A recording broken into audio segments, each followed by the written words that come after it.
Hi, this is James with GTDNext.com, and today I'm going to show you 9 of my favorite features of GTD Next.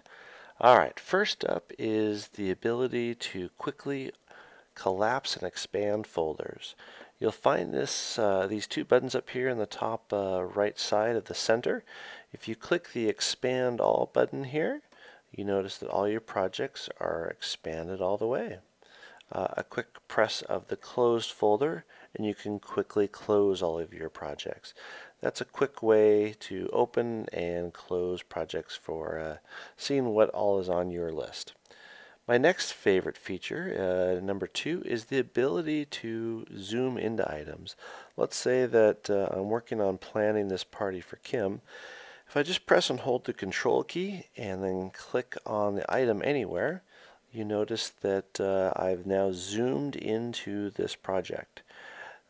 This is really handy for creating kind of a focused view and the ability to kind of hone in on what it is you want to work on without seeing all the rest of your projects at the same time. You can use the breadcrumbs up above to go in and out. So I can actually go all the way into this one, and if I wanted to, I could zoom back up a level and then zoom all the way out. Alright, my third favorite feature is how I can quickly hide everything that I've clicked as done.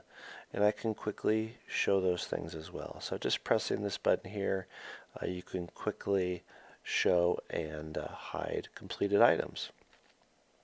Alright, my next favorite feature, feature number 4, is checklists.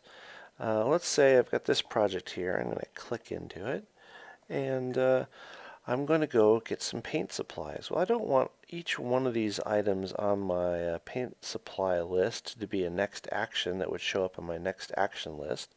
I just want this top item to be a next action. All these other items are info items. It's a checklist. The way you do that is you just take the mode button here and you select action for whichever item you want to be your action. If I set it to auto, you'll notice how this goes back to just being regular next actions.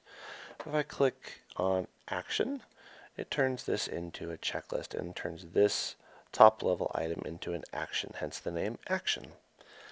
Alright, my next favorite item is closely related. It's number 5. It's review lists. Let's go ahead and zoom back out.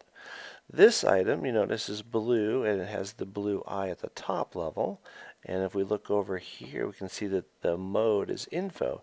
This is just basically a list that will never show up in my next action or focused or anything like that or any of my other lists. It's just a reference list. It's books to read, and as I'm doing my weekly review, I might refer to many of these types of lists. So they're very handy to have right here in your outline. Alright, I think we're up to number 6, and that is quick text entry.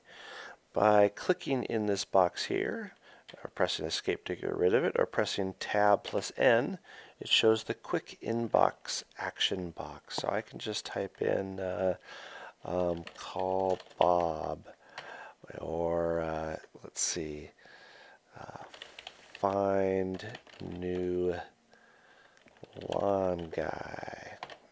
Alright, those items have just gone to my inbox, and you can see them here. I can quickly turn that into, that's going to be a new personal item, and I'm going to make that active. And call Bob, that's a work item. I'm going to make that active, and I'm going to say I need to do that by Friday. Alright, so those are now out of my inbox, and they are on my project list now. They appear at the top, and I can drag them anywhere into any project I want at that point. So that's the quick action box. Alright, number 1, 2, 3, 4, 5, 6. Number 7 is the next action logic. Alright, if I look at one of my projects like redo the paint job in Susie's room, I'm going to zoom into it. I notice that this first item is a next item. As I complete that, and you can see it shows up on my next action list right here. I can click here to go back to it. Once I complete that item, you notice that the next item shows up automatically. Buy paint samples. That's now on my next action list. All this is automated, and I love the fact that I don't see 20 or 30 different items on my next action list. I only see the items that are sequentially next in my project. All right. Now, of course, I can override that, and you can see that I've done that for the Get Paint Supplies. I've forced that to be in the next action list by pressing here. All right. Number 8, the global area switch. All right. This allows me to focus just on items that are in a particular area of my life. And I can set to personal. There's a few more items on my personal list. I no longer see any of the work items. This is great. I honestly use this a little bit more at work than I do at home. But when I'm at work, I really don't want to be thinking about home items. I want to just be working and focused on my work items. And you see that only my top level work projects appear in the left-hand pane. All right. The last item I wanted to quickly show you was the someday list. If I go back and show everything, go to all my projects, you can notice that I've got one project here, which is build a new house.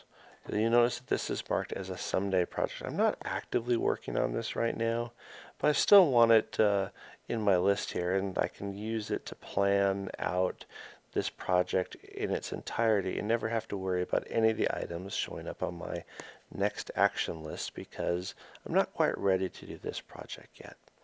All right, those are 9 of my favorite features of GTD Next.